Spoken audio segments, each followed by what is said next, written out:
Oke, Assalamualaikum warahmatullahi wabarakatuh. Good morning. How are you doing now?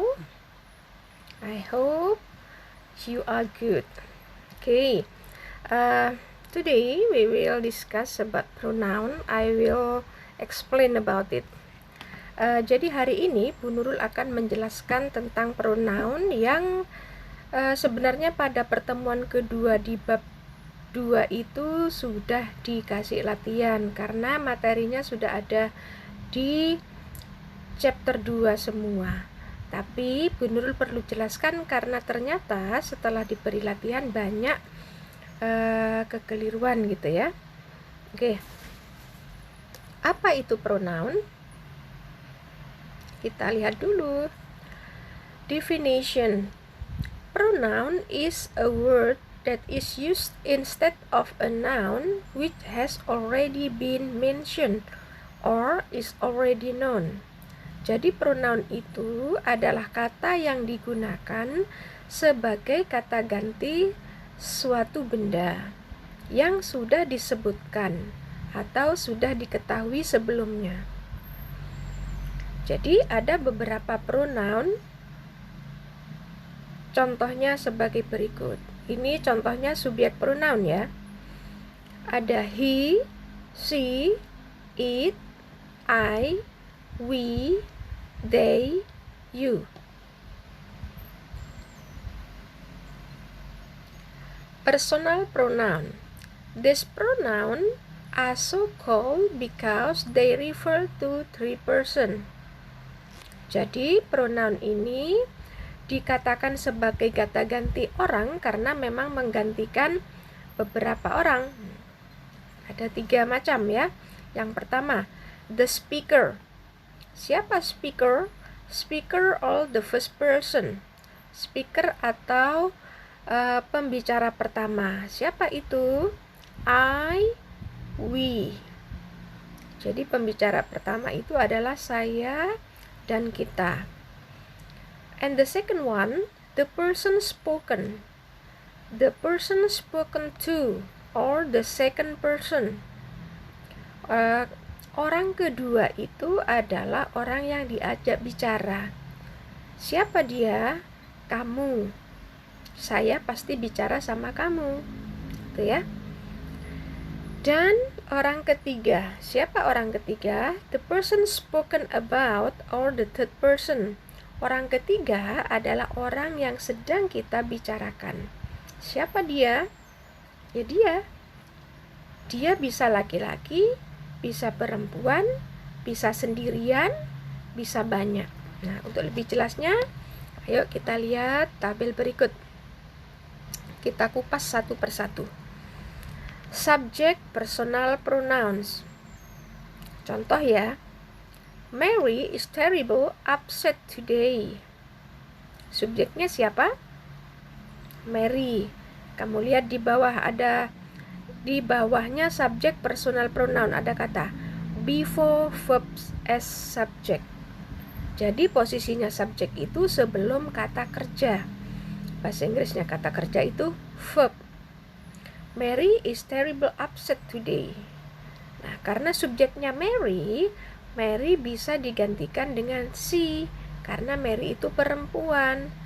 Atau bisa menulis begini, she is terrible upset today. Paham ya? Misalnya subjeknya diganti dengan John. John is terrible upset today. Maka subjek pronounnya bukan she lagi, tapi he karena John laki-laki. Oke? Kita lihat kalimat kedua.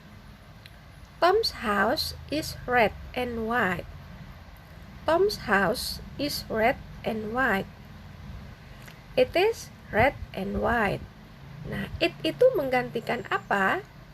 It itu menggantikan Tom's house. Rumahnya Tom. Karena benda, maka diganti dengan it. Oke. Sekarang contoh ketiga. Susan and Pete want to go to the party. Subjeknya siapa? Ya, bagus. Subjeknya adalah Susan and Pete. Karena Susan and Pete ini adalah orang ketiga jamak lebih dari satu, Susan and Pete, maka subjek pronounnya adalah they.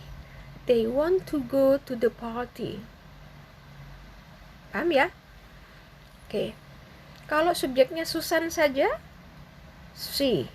Kalau subjeknya Pete saja, he. Karena Susan and Pete, maka menjadi they. Orang ketiga jamak atau plural. Sekarang kalau dibuat pertanyaan, contoh yang merupakan kalimat tanya. Is Dad traveling to London next week? Dad itu laki-laki atau perempuan? Ya, ayah pasti laki-laki. Karena itu, Dad diganti dengan he. Is he traveling to London next week? Gitu ya. Ini adalah subjek personal pronoun. Kata ganti subjek. Kata ganti subjek itu ada I, you, he, she, it, we, you, they. Nah, berikutnya kita diskusi tentang objek personal pronouns. Di sini kata ganti sebagai objek. Posisinya di mana? After verb as object. Setelah kata kerja. Contoh kalimat pertama. I gave my husband a very nice surprise. I gave my husband a very nice surprise. My husband, suamiku, suami saya. Karena laki-laki, maka objek pronounnya adalah him. Jadi bisa diganti dengan atau sama maknanya dengan I gave him a very nice surprise. Him itu menggantikan my husband. Oke. The second sentence. All the students did their exercises yesterday. All the students did their exercises yesterday. Subjeknya mana? All the student. Verbnya did. Objeknya their exercises. Nah, kalimat their exercises ini bisa diganti dengan them. Sehingga kalimatnya bisa berbunyi all the students did them yesterday. Kenapa kok them? Karena their exercises. Latihannya banyak dan siswanya banyak. Latihan-latihan mereka. Oke, kalimat ketiga. I will go to the party with Sam. I will go to the party with Sam. Objeknya siapa? Sam. Sam laki-laki. Karena itu, objeknya bisa diganti dengan him. I will go to the party with him. Oke, sudah jelas? Kita lihat di kolom sebelah kanan.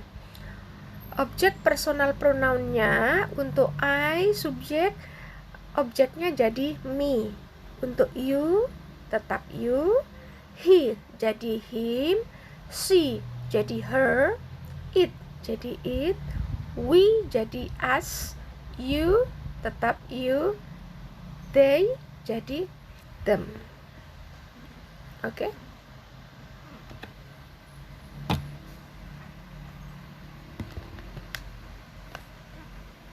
Sekarang possessive pronoun. Possessive pronoun not followed by noun. Jadi tidak diikuti oleh noun. This house is Tom's. This house is his. Whose car is this? It is mine. This is her idea. This idea is hers. Jadi possessive pronoun ini tidak diikuti oleh noun. Jadi langsung.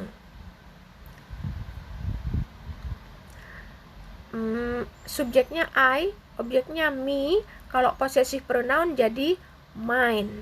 Subjeknya tadi apa? He. Kemudian objeknya jadi him. possessive pronounnya jadi his, dan seterusnya ya.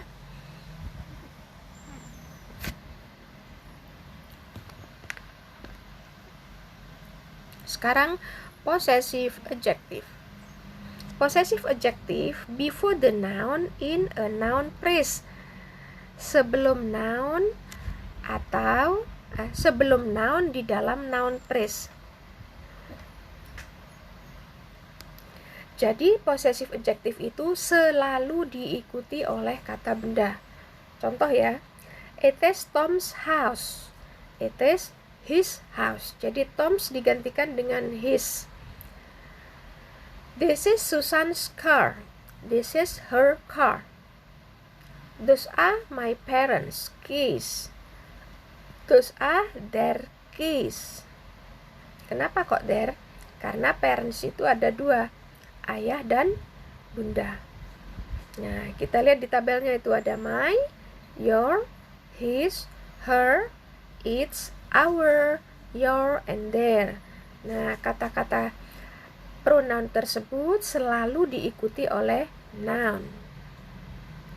Untuk lebih jelasnya membedakannya, kita lihat tabel di sini. Subjek personal pronounnya pronounnya I, you, he, she, it, we, you, they. Sedangkan objeknya I jadi me, you jadi you. Tadi sudah Bu Nur jelaskan ya, nanti kamu lihat sendiri di rumah.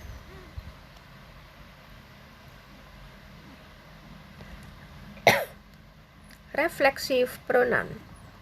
Reflexive pronoun I use when the action performed by the subject reflects upon it. Jadi reflexive pronoun itu digunakan jika si subjek melakukan pekerjaannya dan merefleksikannya sendiri. Contohnya myself, yourself, himself, herself, theirself, itself. Contoh kalimatnya ya, I made the cake myself. Saya membuat kuenya. Saya membuat kue itu,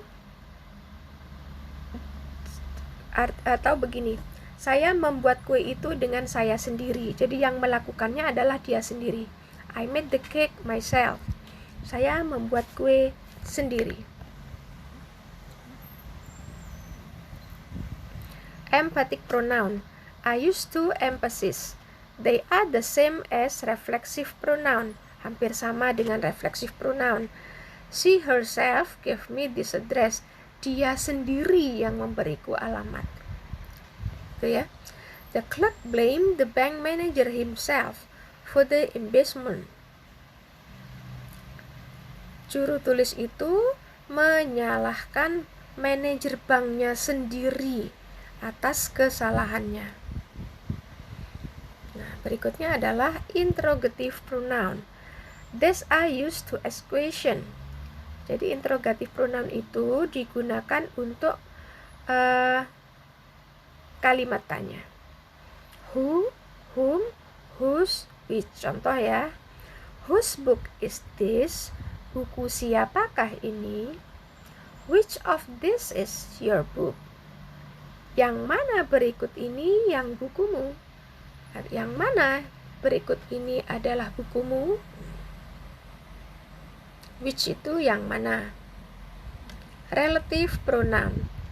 They are used to join sentences, to refer back to a noun or pronoun, to introduce noun clause and relative clause. Jadi relative pronoun ini digunakan untuk menghubungkan kalimat induk kalimat dan anak kalimat. Contoh ya, the man who stole her pearls has ran away. The man who stole, who itu bukan bermakna siapa, tapi maknanya yang. The man who stole, laki-laki yang mencuri. Her purse has ran away. Dompetnya, laki-laki yang mencuri dompetnya sudah lari. The dog which I bought was expensive. The dog which I bought was expensive. Anjing yang saya beli mahal. Jadi which itu yangnya itu yang siapa? Yang untuk anjing. Indefinite pronoun refer to things or people who number is not known in the general way.